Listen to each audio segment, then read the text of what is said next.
अस्सलाम वालेकुम। आपके साथ बहुत एक ब्रेकिंग न्यूज़ शेयर करता चलूँ। Romania and Bulgaria Schengen zone का हिस्सा बन चुके हैं। अगर आप रोमानिया में रहते हैं, आपके पास वर्क परमिट है या आपके पास टीआरसी है, सो आप इजीएस्ट मूव हो सकते हैं। किसी भी शेंजन जोन में आप मूव हो सकते हैं। पुर्तगाल में, जर्मनी में, फ्रांस में, नॉर्वे में, फिनलैंड में या किसी भी शेंजन जोन का आप हिस्सा बन सकते हैं। आपको मैं बताऊंगा कब आपने कैसे अप्लाई करना है, कैसे बाई रोड आप जा सकते हैं या बाई एयर आप जा सकते हैं।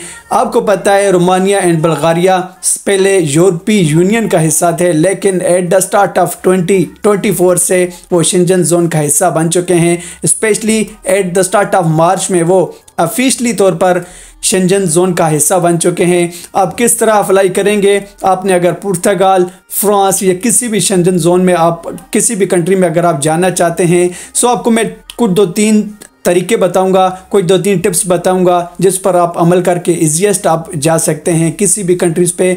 वीडियो स्टार्ट करने से पहले हमेशा से आप रिक्वेस्ट होती है, अगर आप अभी तक मेरे चैनल पर न्यू है तो काइंडली सब्सक्राइब कर दें और बेल आइकन को लाजमी टैप किया करें ताकि ऐसी ऑथेंटिक किस्म की वीडियोस का नोटिफिकेशन आपको मिलता रहे। So let's start the video. जी हाँ दोस्तों, अगर आप रोमानिया में रह रहे हैं, आपके पास वर्क परमिट है रोमानिया का या आपके पास टीआरसी है, सो आप फ्लाई कर सकते हैं किसी भी शेंजन कंट्री में। अगर आप मूव होना चाहते हैं जर्मनी में, फ्रांस में, इटली में या पुर्तगाल में, आपके पास अपनी कंट्री फॉर एग्जांपल आप रोमानिया में रह रहे हैं या बल्गारिया में रह रहे हैं, सो आपके पास टीआरसी का होना बहुत लाजिम है। आपको मैं बता देता चलूँ, नेक्स्ट मंथ अप्रैल में 2024 अप्रैल से फ़्लाइट्स बाकायदा तौर पर स्टार्ट हो जाएंगी। लेकिन अगर आपके पास रोमानिया का सिर्फ वीज़ा है या रोमानिया का सिर्फ वर्क परमिट है, सो आप फ्लाई नहीं कर सकते। इम्पोर्टेंट ये आपके पास रोमानिया का टीआरसी होना बहुत लाजमी है। अगर आपके पास टीआरसी है तो आप ऑफिशियली तौर पर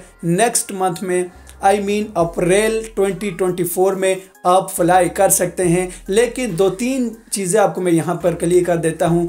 आपके पास होटल की बुकिंग होनी चाहिए, हेल्थ इंश्योरेंस या ट्रैवल इंश्योरेंस करवा लें तो बहुत अच्छा है। आपको मैं बता देता हूँ, अगर आप रोमानिया से मूव किसी भी कंट्री शेंजन जोन में किसी भी कंट्री में अगर आप मूव होना चाहते हैं, आपका माइंड बन गया कि आप मूव होना चाहते हैं, सो आपने एक टिप बता देता हूँ, आपने भर के बैग नहीं साथ लेके जाने, आपने जस्ट एक हैंड कैरी अपने साथ ले लेना है ताकि एक सबसे मेन चीज़ आपके पासपोर्ट पर इन आउट की स्टैंप भी लगनी है। अगर रोमानिया से आप फॉर एग्जांपल जर्मनी मूव होना चाहते हैं या इटली मूव होना चाहते हैं, सो आपके पासपोर्ट पर एक इन आउट की स्टैंप एयरपोर्ट से लगनी है, तब ही आप फ्लाई कर सकते हैं किसी भी कंट्रीज़ में। एक और बात सबसे इम्पोर्टेंट, सब लोग यही पूछते हैं, अगर हम रोमानिया से मूव हो जाते हैं फॉर एग्जांपल जर्मनी में, फ्रांस में, नॉर्वे में, फिनलैंड में, सो हम लीगली तौर पर वहाँ काम कर सकेंगे या नहीं कर सकेंगे? मैं बता देता हूँ, आप काम नहीं कर सकते लीगली तौर पर, अभी आप काम नहीं कर सकते। आप फ्लाई ज़रूर कर सकते हैं, लेकिन फ्रांस, जर्मनी में उनके इमिग्रेशन के मुताबिक आप फ्लाई करके भी उनकी कंट्री में जाकर काम नहीं कर सकते। हाँ, 2-3 मुल्क हैं, लिथुआनिया है, पुर्तगाल है, जिसमें आप मूव अगर हो भी जाते हैं तो आप काम कर सकते हैं, लेकिन वहाँ पर इतनी काम की रिक्वायरमेंट ज़्यादा नहीं है, काम अच्छे नहीं है। सो अगर आप मूव होना चाहते हैं तो 2-3 चीज़ें आपने लाजमी याद करनी है, क्योंकि आपको पता है ऑस्ट्रिया और नीदरलैंड 2 ऐसी शेंजन जोन की 2 ऐसी कंट्रीज़ थी जिसने बहुत ज़्यादा थ्रू आउट से मुखालफत की थी रोमानिया एंड बल्गारिया की शेंजन जोन में हिस्सा लेने की, क्योंकि आपको पता है कि उनका यही मौक़िफ़ था कि रोमानिया से बहुत ज़्यादा इल्लीगल इमिग्रेंट्स बॉर्डर क्रॉसिंग करते हैं, जिसकी वजह से वो इनकी मुखालिफ वोट उनके पड़े हैं इनके अगेंस्ट में।